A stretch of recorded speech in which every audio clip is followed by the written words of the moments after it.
Olá, quarto ano, tudo bem com vocês? Aqui é a tia Rose e hoje começamos mais uma semana de aula. Nós temos uma aula hoje de matemática.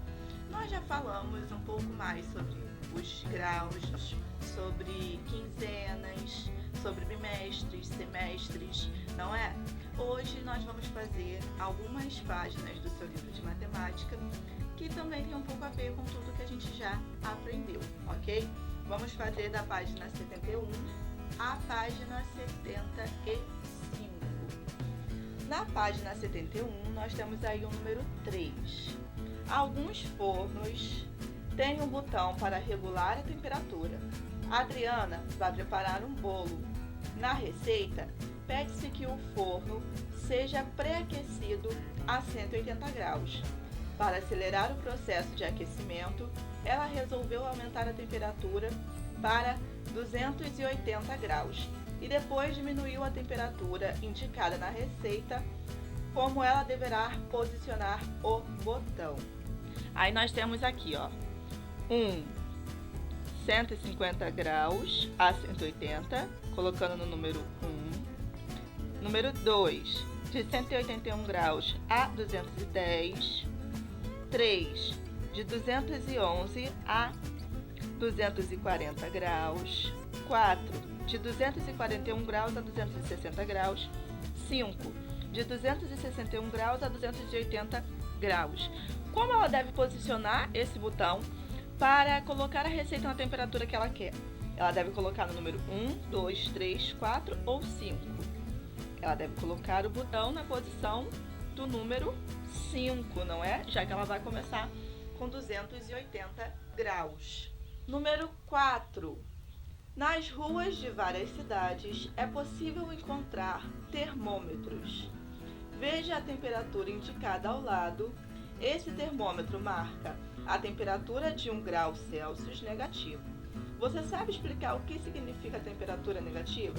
Escreva suas ideias. Nós sabemos que quando temos uma temperatura alta é porque estamos com calor, é uma temperatura quente. E nós sabemos que quando é uma temperatura baixa é uma temperatura fria, não é? Aqui eles estão perguntando o que é uma temperatura negativa. Uma temperatura negativa é abaixo de zero, é uma temperatura muito fria, que aí nós falamos assim, hoje está 10 graus abaixo de zero. Então, podemos colocar menos 10 graus. Então, é uma temperatura negativa. Na página 72, vamos responder mais algumas questões, ok? Calcule mentalmente e complete as frases. Se a temperatura de um líquido subir a 45 graus Celsius, para 65 graus, haverá uma variação de, se a temperatura está 45 graus e ela subiu para 65 graus, quantos graus a mais que subiu nessa temperatura? Você sabe? Quantos graus a mais que tem aí, de 45 a 65? Vamos fazer os cálculos. 45 menos 65, 20 graus. Muito bem. Então, haverá uma variação de 20 graus. Próxima questãozinha. Se a temperatura de um líquido baixar a 74 graus para 39 graus, haverá uma variação de... Então, nós temos aí um líquido que tem 74 graus. Se ele abaixar para 39 graus, quantos graus que vão abaixar? Qual será a variação de graus de uma temperatura para outra? De 74 graus para 39 graus. Então, nós devemos fazer uma subtração para descobrir. 74 menos 39. Quanto será 74 menos 39? Aí, assim, fazendo essa subtração, nós conseguimos descobrir a variação de temperatura que há nesse líquido, que baixou de 74 graus para 39 graus. 74 menos 39 igual a 35 graus. Então, houve uma variação de 35 graus. Se a temperatura de um líquido baixar de pontinho em pontinho para 49 graus, haverá uma variação de 52 graus. Daí, a temperatura que não conseguimos saber qual é. O que devemos fazer para descobrir qual é a temperatura que nós temos aí, ó? Se a temperatura de um líquido baixar de pontinho em pontinho, qual será a temperatura desse líquido? Para 49 graus, haverá uma variação de 52 graus. Então, nós devemos fazer uma continha. Qual continha será? Será que é a multiplicação, a subtração, a adição ou a divisão? Nós devemos fazer a adição.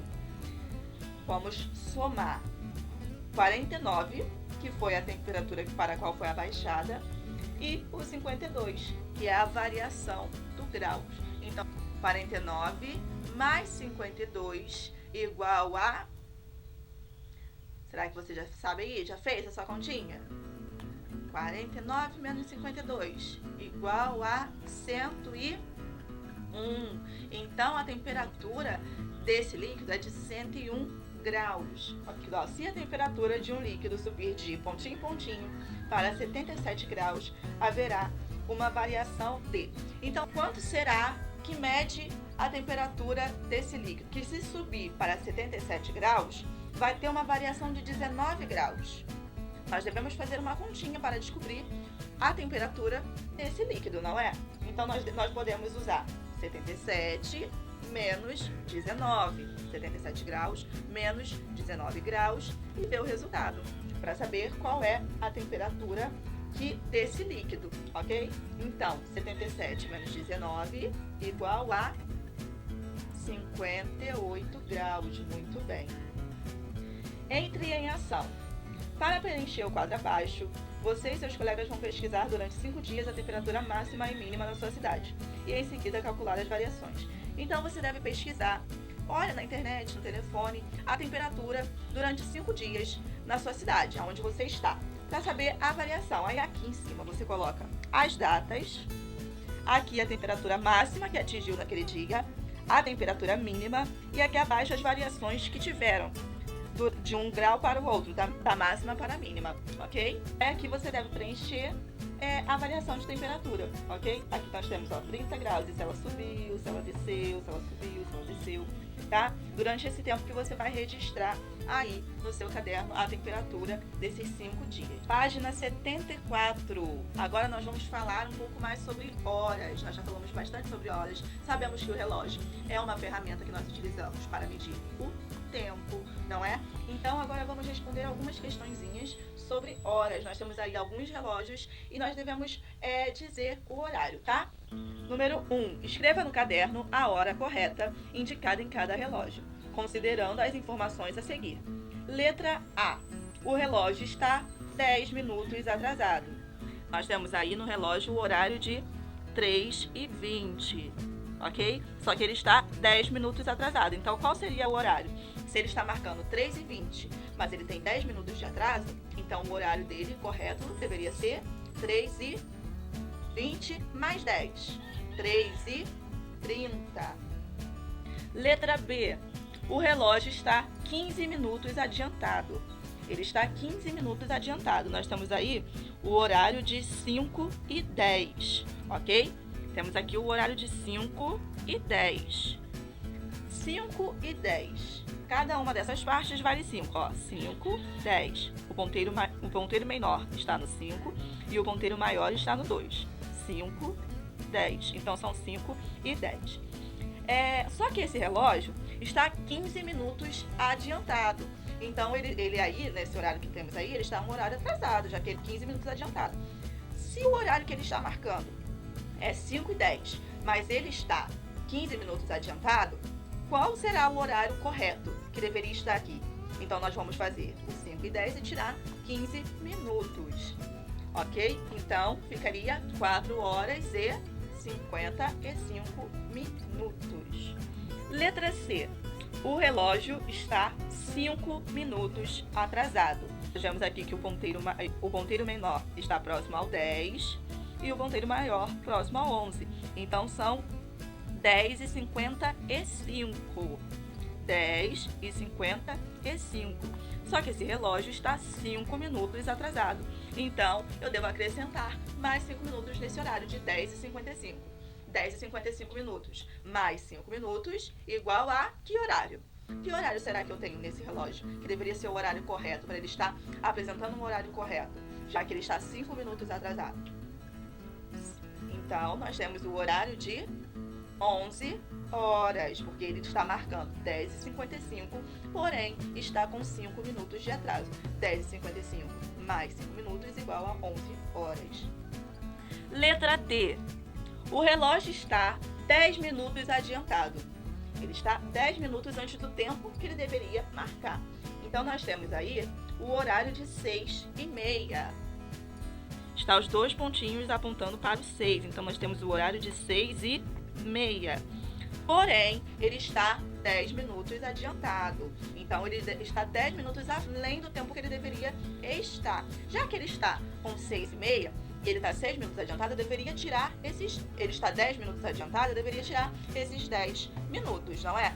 Então, meu horário ficaria de 6h30 menos 10 minutos, igual a 6h20. Muito bem. Agora, vamos para a página 75. Aqui nós vamos falar um pouco mais sobre tudo que já aprendemos. Sobre bimestres, que são a cada 2 meses, trimestres, que são a cada 3 meses, semestres, que são a cada 6 meses, temperaturas, relógios, ok? Então, vamos lá. Número 2. O trânsito ontem estava bem congestionado e Rogério chegou 20 minutos atrasado ao trabalho. Veja no relógio o horário que ele chegou. Ele chegou no horário de 7h50. Ele estava atrasado 20 minutos. A que horas Rogério deveria chegar ao trabalho? Se ele chegou no horário de 7h50, ele estava atrasado 20 minutos, que horas será que ele deveria chegar nesse trabalho? Ele chegou 7h50 e estava atrasado 20 minutos. 7h50 menos 20 minutos igual a 7h30. Então, o horário que ele deveria ter chegado ao trabalho seria no horário de 7h30. A peça de teatro que Marília e os filhos vão assistir começará às 18h15 e terminará às 19h05. Qual é o tempo de duração dessa peça teatral? A peça vai começar às 18h15. Ela vai terminar às 19h05. Quanto tempo será que durou essa peça? Se ela começa no horário de 6h15 e termina no horário de 19h05. Então, essa peça terá duração de quantos minutos? Já fez aí as pontinhas? 18h15 e termina 19h05.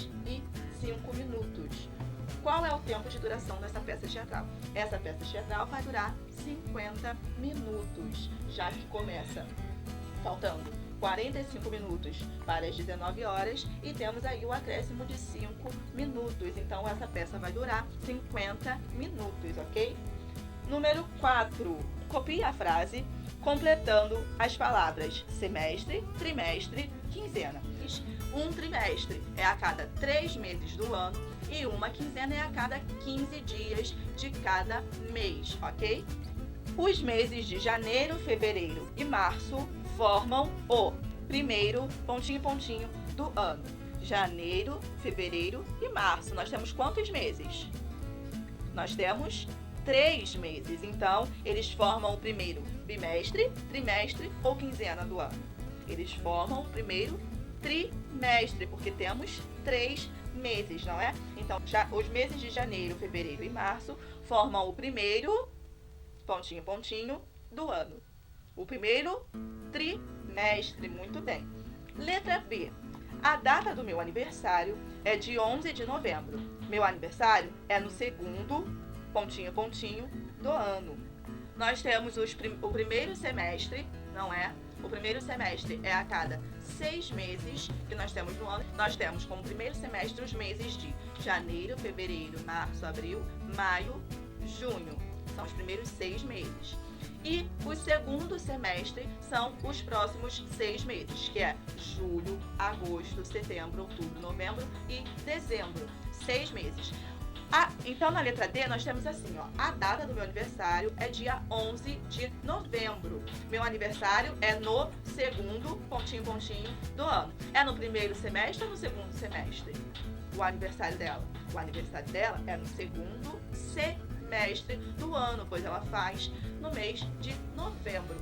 O primeiro semestre é de janeiro a junho e o segundo semestre é de julho a dezembro. Então, já que ela faz aniversário em novembro, ela faz aniversário no segundo semestre.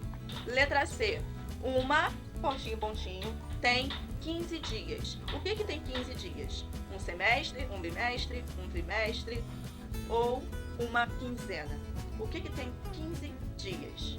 Letra C. Uma quinzena tem 15 dias. Muito bem. Letra número 5.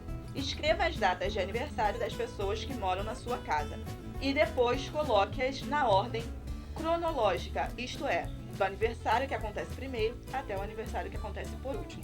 Então você deve perguntar às pessoas que moram com você a data de aniversário de cada uma delas e ver quem faz aniversário primeiro. Se uma faz aniversário em janeiro e outra faz aniversário em março, a que faz aniversário em janeiro faz aniversário primeiro do que a que faz em março, não é? E depois colocar em ordem essas datas, ok? Número 6. Qual o nome do instrumento usado para medir a temperatura? O que nós usamos para medir a temperatura de algo, seja de uma pessoa ou do tempo? Nós utilizamos o termômetro, não é? Número 7. Em certo dia, na cidade de Teresópolis, a temperatura no período da manhã foi de aproximadamente 25 graus. Na madrugada, de 14 graus. Qual foi a variação de temperatura de Teresópolis nesse dia? Então, durante a manhã a temperatura estava de 25 graus e durante a madrugada estava de 14 graus. Qual foi a variação de uma temperatura para outra?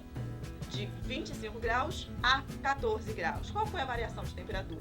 25 menos 14 igual a 11. Então, a variação foi de 11 graus, ok? Número 8. Recorte de jornais e revistas ou copie informações da internet sobre a temperatura máxima e mínima de um determinado dia em 2 lugares do Brasil. Então, o que vocês devem fazer para conseguir responder essa questão? Vai lá no Google e pesquisa a temperatura de 2 regiões do Brasil, ok? Você vê, por exemplo, você pode escolher o Rio de Janeiro e escolher o estado de São Paulo e ver a temperatura no estado do Rio de Janeiro e a temperatura no estado de São Paulo. Você pode escolher o estado que você quiser, tá? Só que precisa ser 2 lugares. Você deve pesquisar a temperatura do dia de hoje em 2 lugares no Brasil, ok? Em 2 estados do Brasil, tá bom? Então, agora que já terminamos de fazer os nossos trabalhinhos de matemática, vamos fazer exercícios agora no nosso livro de ciências. Nós vamos fazer a página 129, 130, 131 e 134, ok? Então, antes de começar a nossa aula, já que ela vai falar um pouquinho sobre ecossistema, vamos entender o que é ecossistema.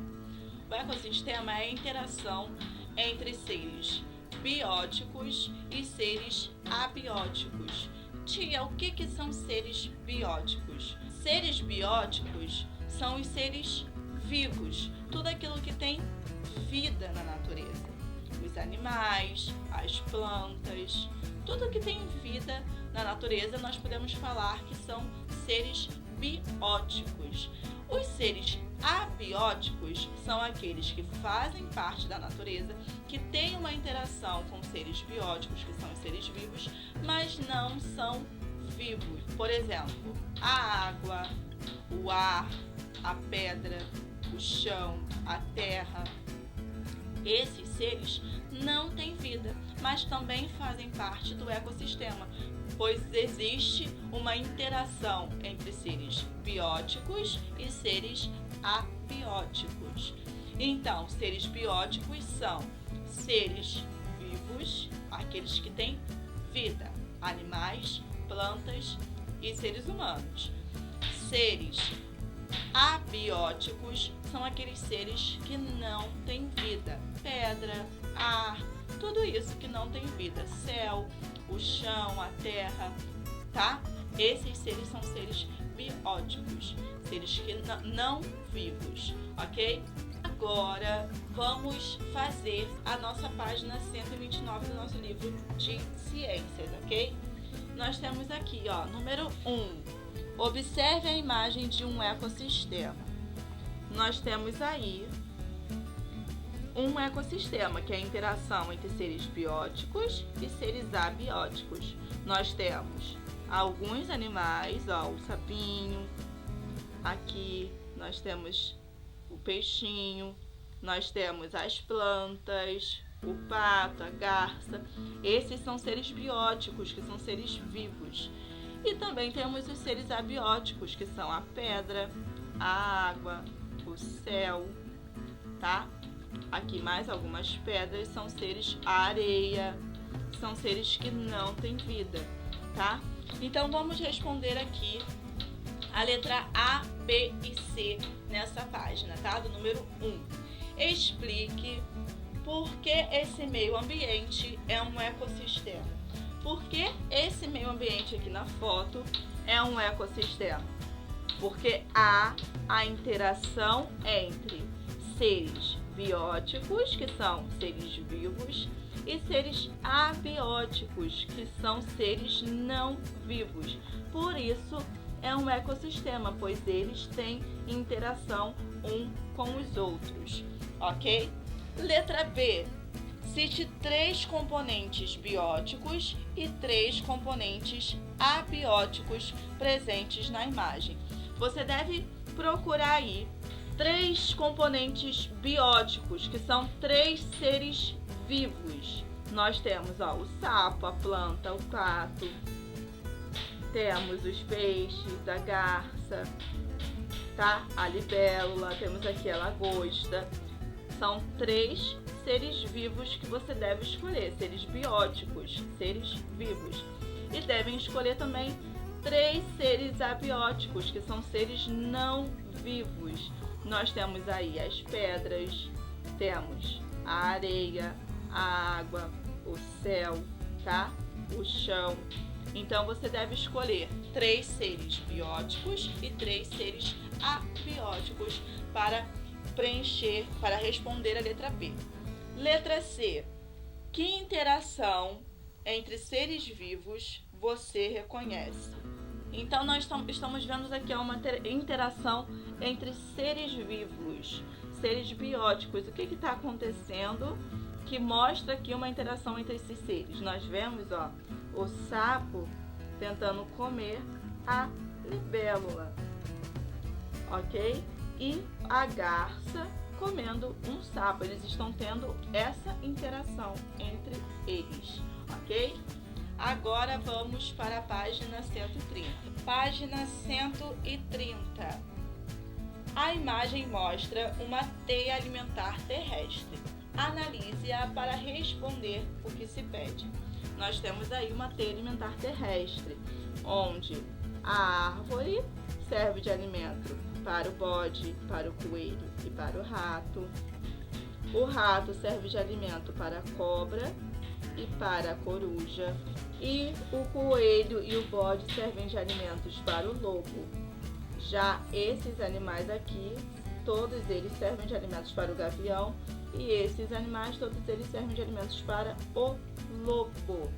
Letra A. Cite os animais herbívoros presentes nela. Quais desses animais aqui são os animais que consomem plantas, que se alimentam de plantas? Quais são os animais? Nós temos o rato, temos o coelho e o bode. Eles se alimentam de plantas, então eles são herbívoros. Letra B. Escreva uma cadeia alimentar que faz parte dessa teia alimentar. Então nós devemos ver aqui uma cadeia alimentar. Ó, podemos ver que a planta serve de alimento para o rato serve de alimento para a cobra serve de alimento para o gavião. Aqui nós temos uma cadeia alimentar dentro dessa teia, tá? Temos outras também, você escolhe a que você quiser. Número 4. A tirinha se refere aos hábitos alimentares de alguns animais. Nós temos aí cadeia alimentar. Temos uma alface, o coelhinho se alimentando da alface e a cobra querendo se alimentar do coelho. Depois que ela se alimentou do coelho, ela saiu e veio um gavião que se alimentou da cobra e ele ficou aqui todo satisfeito. Aqui é uma ilustração de uma cadeia alimentar, ok? Letra A. Classifique os animais da tirinha em relação aos hábitos alimentares. Temos aí o coelho, que é um animal que se alimenta de plantas, então ele é um animal herbívoro. A cobra e o gavião, que se alimentam de carne, então eles são animais carnívoros. Muito bem. Letra B. Nessa tirinha há uma cadeia alimentar. Esquematize-a classificando os seres vivos em produtores e consumidores. Quais são os produtores e os consumidores? Produtores são aqueles que produzem o seu próprio alimento. Então, a planta consegue produzir o seu próprio alimento. Consumidores é aqueles que não conseguem produzir o seu alimento e precisam se alimentar de outros seres. O coelho, a cobra e o gavião. Letra C. Se parasitas destruírem as plantas, o que acontecerá com essa cadeia alimentar? Se alguma bactéria, algum parasita destruir a planta que o coelho comeu, o que iria acontecer? Será que o coelho ia conseguir se alimentar? Será que a cobra iria ter o coelho para se alimentar? Se caso destruísse todas as plantinhas que tivessem nesse lugar? Será que o gavião iria conseguir comer a cobra? O que será que iria acontecer? Pensa aí e coloca aí pra ti. Se caso acontece um desses alimentos não tem um lugar, se não tiver plantas vivas em um lugar, o coelho não tem o que consumir, não é? Então, ou ele sai dali para procurar alimento em outro lugar, ou ele acaba não tendo seu alimento e morre por conta disso. E assim atingem os outros consumidores também, né? Já que o coelho teve que fugir ou morreu porque não tinha o que comer, a cobra também fica sem o seu alimento. Assim como o gavião também deve procurar em outro lugar o próprio alimento, tá bom? Agora vamos para a página 134. Na página 134 nós temos aí o número 1. Analise a cadeia alimentar e faça o que se pede. Nós temos aí uma cadeia alimentar. Ó, planta. O que se alimenta da planta? O inseto. O que se alimenta do inseto? O lagarto. O que se alimenta do lagarto? A cobra. O que se alimenta da cobra? O gavião. E todos esses aqui servem de alimentos para os decompositores. Quando eles entram em decomposição, quando eles estão mortos, os decompositores, que são os fungos e as bactérias, se alimentam de todos eles. Ilustre a cadeia alimentar esquematizada. Então, aqui embaixo, você deve desenhar essa cadeia alimentar. As plantas, o inseto, o lagarto, a cobra, o gavião e as bactérias que consomem todos eles, ok? Letra B. Escreva a que nível trófico pertencem os componentes dessa cadeia alimentar. Nível trófico é o nível alimentar de cada uma das espécies. Aqui a planta, ela produz o seu próprio alimento, então ela está no primeiro nível. O inseto, ele está no segundo nível, porque ele consome a planta. Já o lagarto está no seu terceiro nível, pois ele consome o inseto. A cobra está no quarto e o gavião no quinto nível. Classifique o lagarto e o gavião nessa cadeia alimentar em relação à posição que eles ocupam. O lagarto, ele é nós temos a planta, que é o produtor, o inseto, que é o consumidor primário, lagarto, consumidor secundário, cobra, consumidor terciário e gavião, consumidor quaternário. Então, para classificar eles, nós devemos ver a posição em que cada um deles ocupa. O lagarto é o consumidor primário, secundário, terciário e quarteário. Ele é o consumidor secundário. E o gavião? Primário, secundário, terciário e quarteário. Então, o gavião é um consumidor quarteário, ok? E assim, nós terminamos a nossa aulinha de hoje. Um beijo da Tia Rose e boa aula!